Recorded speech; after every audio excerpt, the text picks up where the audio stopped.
हमारे हुक्मरानों ने लंदन के अमीर इलाकों में जायदादें ली, मदीना की रियासत में महल्लात नहीं बनाए गए।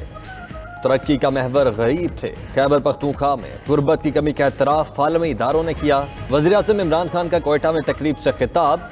सड़कों की तामीर समेत मुतअद्दिद मंसूबों का इफ्तिताह किया।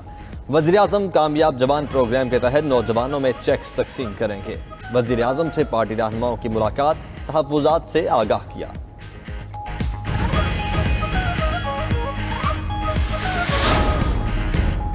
मासी की हुकूमतों से कहीं ज्यादा अच्छा काम कर रहे हैं। बदकिस्मती से चर्चा ना हो तो लोग समझते हैं काम नहीं हो रहा। वजीर आला बलूचिस्तान जाम कमाल का तकरीब से खिताब। कहा, शाहराहों, डैम्स की तामीर समेत तरक्याती मंसूबों से मुआशी सरगर्मियां बढ़ रही हैं। सूबे में कैंसर अस्पताल भी शुरू कर दिया।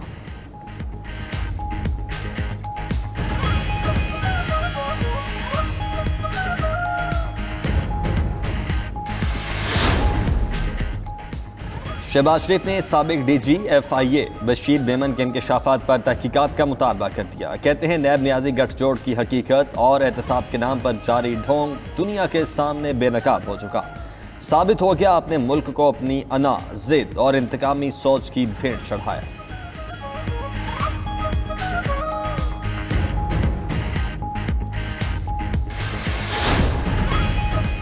वजीर आजम ऑफिस साजिशों का मरकज बन चुका। इदारों के सरबराहों को बुलाकर धमकाया जाता है। कल बशीर मेमन की गवाही भी आ गई।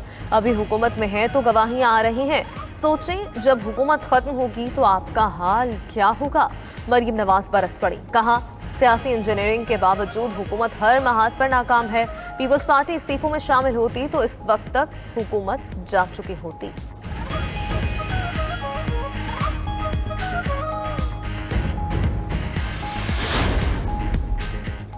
मरियम साहिबा, अभी आपके अब्बा अदालत का इतना एहतराम करते हैं कि लंदन में इश्तिहारी मुजरिम बने बैठे हैं। हद है वैसे मुनाफिकत की।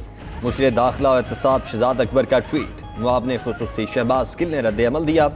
एहतसाब को सियासी इंजीनियरिंग का नाम देना शर्मनाक है। जजेस से फ़ोन पर फैसले करवाने वाले आज अदलिया का भाषण दे रहे हैं। वज़ीर आज़म कानून और इंसाफ के दाई हैं और मियाँ मफरूर कानून के मुजरिम। मुल्क में कोरोना का अब तक का सबसे बड़ा वार। तीसरी लहर के दौरान एक रोज में रिकॉर्ड 201 अफराद जान की बाजी हार गए। पंजाब में सबसे ज्यादा 127 संबात हुई। 5292 नए केसेस रिपोर्ट। एक्टिव केसेस 88,000 से तजावुज कर गए। मुस्बत केसेस की शरह 10.5% से ज्यादा रही।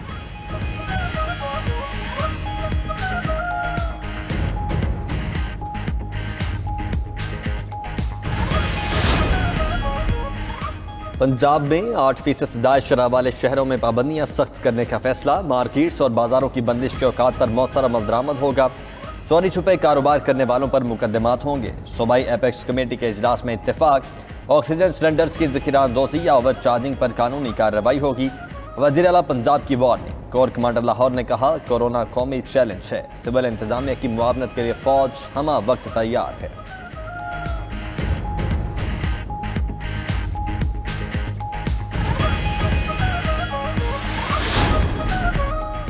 मुल्क में पहली बार एक रोज में 1 लाख अफराद की corona vaccination. Chairman NCOC Asad Umar कहते हैं, मुल्क में 21 लाख अफराद वैक्सीन लगवा चुके। ज्यादा लोगों का रजिस्टर्ड होना खुश आइंद करार। 50 साल या जायद उम्र अफराद की वैक्सीनेशन बगैर रजिस्ट्रेशन करने का ऐलान। किसी भी करीबी सेंटर से वैक्सीनेशन करवा सकते हैं। डॉक्टर फैसल सुल्तान का ट्वीट।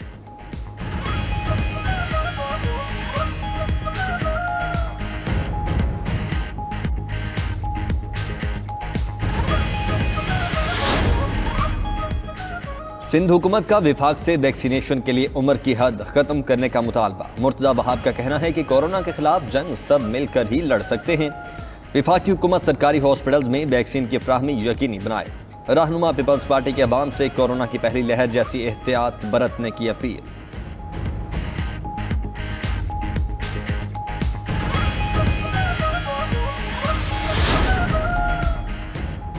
बिलावल भुट्टो की गंदम खरीदारी की इमदादी कीमत 1800 रुपए मन करने पर वफाकी हुकूमत पर तनकीद। बिलावल भुट्टो कहते हैं, बैरून मुल्क से 2750 रुपए में गंदम खरीदी। अपने किसानों को 1800 रुपए की इमदादी कीमत देना मजाक है। सिंध में किसानों पर जुल्म नहीं होने देंगे। इमदादी कीमत 2000 रुपए ही रहेगी।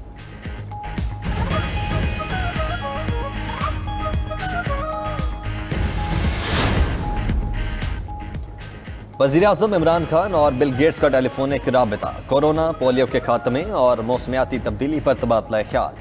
वज़ीर आज़म ने वबाई अमराज और गुर्बत के खिलाफ जंग और मेलिंडा गेट्स फाउंडेशन की तारीफ की। बोले, पाकिस्तान से पोलियो का खात्मा हुकूमत की अव्वलीन तरजीह है। बिल गेट्स पोलियो से निपटने के लिए पाकिस्तान के अज़्म के मुतरफ रहे।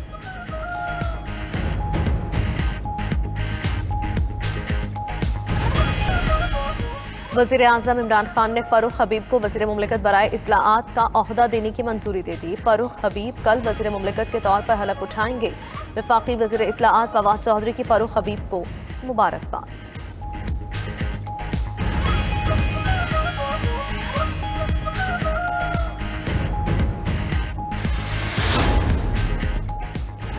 NA-249 कराची में ज़िमनी इलेक्शन का दंगल कल लगेगा। इलेक्शन कमीशन ने इंतखाबी अमले को सामान की तरसील शुरू कर दी। पोलिंग स्टेशन के बाहर पैरा मिलिट्री फोर्स तैनात होगी। मिफ्ताह इस्माइल, मुस्तफ़ा कमाल, अमजद आफरीदी, अब्दुल कादिर बंदूकेल और हाफिज मुरसलीन में कड़ा मुकाबला मुतवक्के।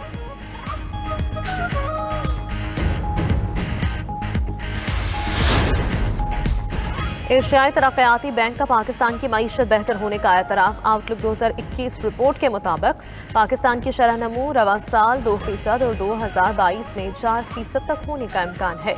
ADB ने मईशत में बेहतरी के आसार के साथ मुल्क में कोरोना वैक्सीनेशन भी जरूरी करार दे दी।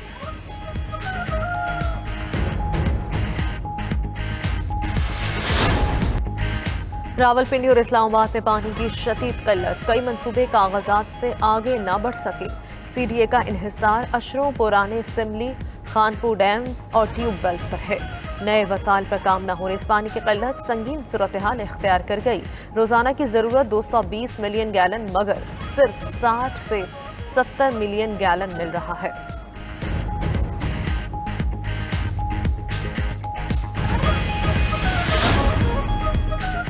मोहम्मद रिजवान को शानदार कारकर्दगी का इनाम मिल गया। T20 रैंकिंग में टॉप 10 बल्लेबाजों में शामिल, करियर बेस्ट 10वीं पोजीशन संभाल ली।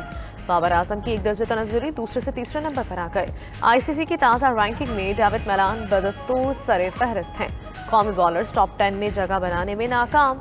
उधर पाक जिम्बाब्वे पहला टेस्ट मैच कल खेला जाएगा।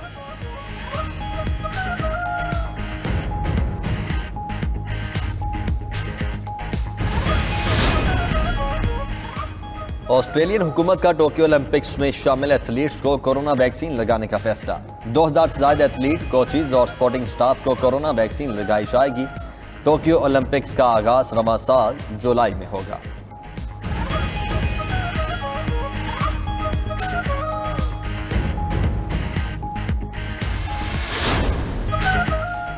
और Estoril Open tennis, Croatian tennis player Marin Cilic ने पहले मरहले में स्पेन के कार्लोस अल्कर्स को शिकस्त दे दी। स्पेन के अल्बर्ट रामोस और फ्रांस के रिचर्ड गैस्केट ने भी अपने अपने मैचेस जीत लिए।